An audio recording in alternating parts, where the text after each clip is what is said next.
Sometimes we just have to admit it. We have to admit that we want to be free, that we want to be able to wake up every single morning, not worrying about whether we'll be allowed to do something or whether it will be accepted, but just knowing that in every moment we get to choose. We get to decide what's going to light us up. And there's nothing we need to do other than move towards that thing.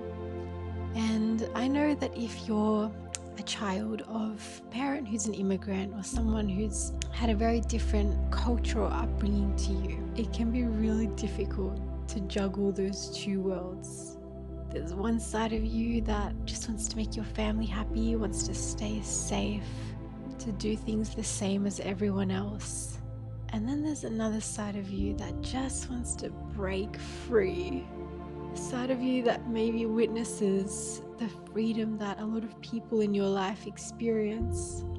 The part of you that is curious to explore the world and all the different experiences it has to offer.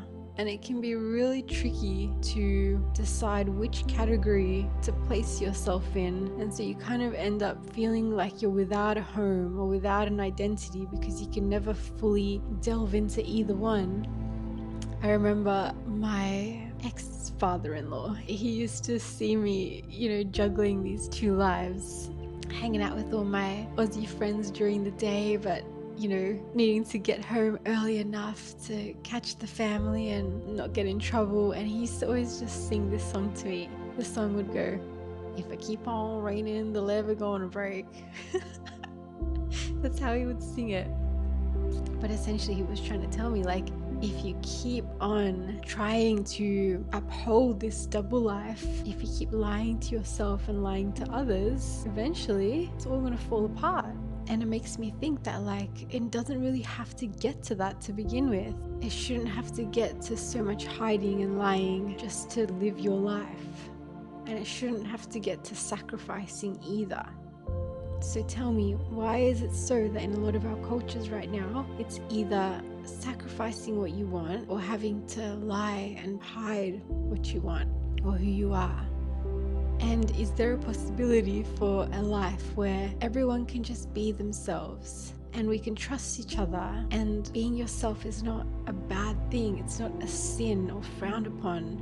You're just being, and you're walking with grace, with love and intention, doing right by others, doing right by yourself.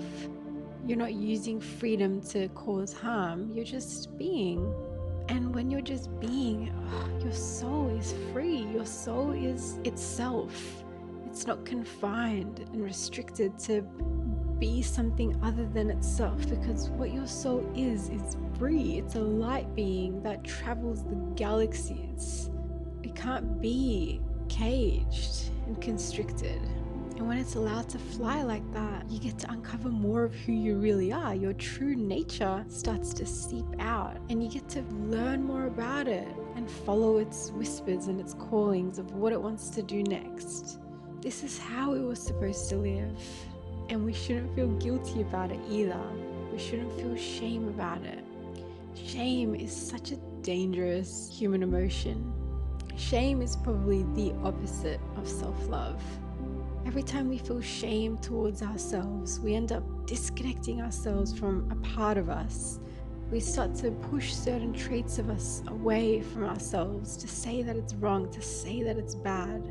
Every time we do that, we're scattering ourselves. We're becoming less and less whole. And so no one should ever make you feel shame. You have nothing to be ashamed about. You're allowed to want to experience life. You're allowed to want freedom. You're allowed to want to try things that people haven't tried yet. And I don't know, to do things that aren't common in your culture. That freedom is just your soul wanting to express its nature, which is curiosity, excitement, and courage. So you can't feel shame about wanting to just express yourself. All of us are really creative. We're here to create experiences. We're here to create different emotions and memories. But if you're made to feel ashamed or like these experiences are wrong to want, then you're just becoming further disconnected from who you actually are. I'm looking out the window right now and I'm just watching the way the trees are blowing in the wind, and even these trees look so free. I know they're kind of just sitting where they are, but it's like the tree is free to be a tree. It's doing what a tree does. It's blowing in the wind, it's standing tall, it's just doing what a tree does, and that makes it free. And so you as a human being, you have every right to do what a human being does, to just be, to act, to feel curious. There's so much changing in our world right now. I don't know if you can tell, but all around us, people from all walks of life, all religious backgrounds, all spiritual beliefs, we're all waking up to the conditions and programs that have been playing out in our society, that have been disempowering, that have been an illusion, that have been far from the truth of who we really are. And a big part of this waking up is you waking up to your own sovereignty, to your own right to live life in the way that you want. God wants that for you. That's why He created you, so that you can experience life. And He loves you. He loves every single part of you. He doesn't just love the things that you do that are socially accepted or culturally accepted by your family. He loves all of you. He's unconditionally loving of you. Believe it. If there's ever a part of you that doesn't believe that, it's not because you believe God doesn't love you. It's because you don't respect and accept that part of yourself yet. And it's probably because you were taught not to. Because somewhere along the way, someone or something made you feel like that part of you was wrong. And because of that, you started to deny that part of you. God does not sit there judging you as having something wrong with you. He created all of it. So how would He judge His own creation? It's like you don't go to a forest and look at all the different trees and plants and point at different ones and be like, nah, that one's too crooked, it's wrong. Nah, that one, I don't like that one, I judge that one. That one is, I don't know, too old, too dirty. It's not how it works. We all are the way we are for a whole array of reasons that we probably can't even comprehend right now. But regardless, every part of us is loved and accepted.